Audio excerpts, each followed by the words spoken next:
Assalamualaikum warahmatullahi wabarakatuh. Hati-hati dengan tahbib, ada dosa besar menantinya. Salah satu pintu masuknya perilaku tahbib adalah memberi perhatian atau menjadi teman curhat terhadap wanita yang sedang ada masalah dengan keluarganya. Hancurnya bahtera rumah tangga dan terjadinya perceraian sangat disukai oleh iblis. Salah satunya terjadi karena perbuatan tahbib. Apa itu? Dalam pandangan Islam, merusak rumah tangga seorang muslim disebut dengan tahbib. Hal ini merupakan dosa yang sangat besar. Selain ada ancaman khusus, ia juga telah membantu iblis untuk menyukseskan programnya menyesatkan manusia. Beberapa bentuk tahbib, misalnya menggoda salah satu pasangan suami istri yang sah dengan mengajak berzina, baik zina mata, tangan maupun zina hati sehingga ia menjadi benci dengan pasangan sahnya. Karena interaksi lawan jenis yang tidak halal inilah, Allah cabut rasa cintanya terhadap keluarganya, digantikan dengan kehadiran orang baru dalam hatinya. Istilah zaman sekarang, tahbib ini ditujukan kepada pebinor, perebut bini orang. Jika dosa menjadi pelakor, perebut laki orang besar, maka tahbib pun sama, baka juga pelakor, dosa besar yang sering diremehkan wanita. Mengingat besarnya dosa tahbib ini, Rasulullah Shallallahu Alaihi Wasallam memberikan ancaman keras. Beberapa hadis yang menjelaskan ancaman tersebut antara lain, Rasulullah Shallallahu Alaihi Wasallam bersabda, "Bukan bagian dari kami, orang yang melakukan tahbib terhadap seorang wanita, sehingga dia melawan suaminya." Hr. Abu Daud 2175 dan disahihkan Al-Albani. Az-Zahabi menjelaskan yaitu merusak hati wanita terhadap suaminya. Beliau berkata, merusak hati wanita terhadap suaminya, Al-Kabair. Dalam riwayat yang lain, Rasulullah Shallallahu Alaihi Wasallam bersabda, barang siapa yang merusak hubungan seorang wanita dengan suaminya maka dia bukan bagian dari kami. Hr. Ahmad, Sahih.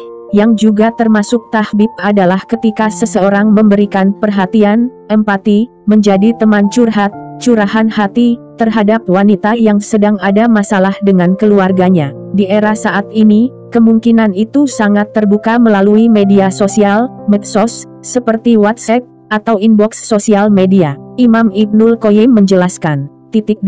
Rasulullah Shallallahu Alaihi Wasallam telah melaknat orang yang melakukan tahbib, dan beliau berlepas diri dari pelakunya. Tahbib termasuk salah satu dosa besar. Karena ketika Nabi Shallallahu Alaihi Wasallam melarang seseorang untuk meminang wanita yang telah dilamar oleh lelaki lain, dan melarang seseorang menawar barang yang sedang ditawar orang lain, maka bagaimana lagi dengan orang yang berusaha memisahkan antara seorang suami dengan istrinya atau budaknya, sehingga dia bisa menjalin hubungan dengannya? Al-Jawab Al-Kafi. Bahkan, karena besarnya dosa tahbib, Syekhul Islam Ibnu Taimiyah melarang menjadi makmum di belakang imam yang melakukan tahbib, sehingga bisa menikahi wanita tersebut. Tahbib sendiri secara bahasa artinya menipu dan merusak. Dalam syarah Sunan Abu Daud Azim Abadi, dengan menyebut-nyebut kejelekan suami di hadapan istrinya atau kebaikan lelaki lain di depan wanita itu, Aunul Mabud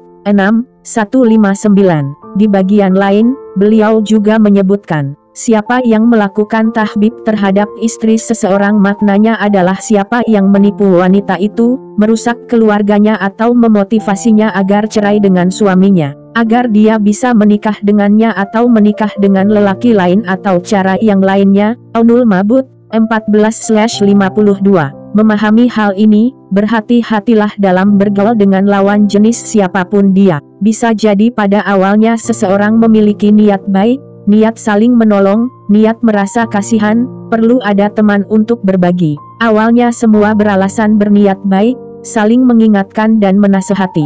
Padahal di sanalah setan atau iblis mulai melancarkan programnya. Imam Ibnul Jauzi menukil nasihat dari Al-Hasan bin Soleh yang mengatakan, sesungguhnya setan membuka 99 pintu kebaikan, untuk menjerumuskan orang ke dalam satu pintu keburukan, talbis iblis. Karena itu, bagi para lelaki juga harus hati-hati, jangan sampai menerima curhat wanita tentang keluarganya. Bisa jadi ini langkah pembuka iblis untuk semakin menjerumuskan. Terkecuali jika seorang ulama, tokoh agama, yang berhak memberikan fatwa dengan ilmunya. Wallahu a'lam. Jangan lupa di subscribe ya guys.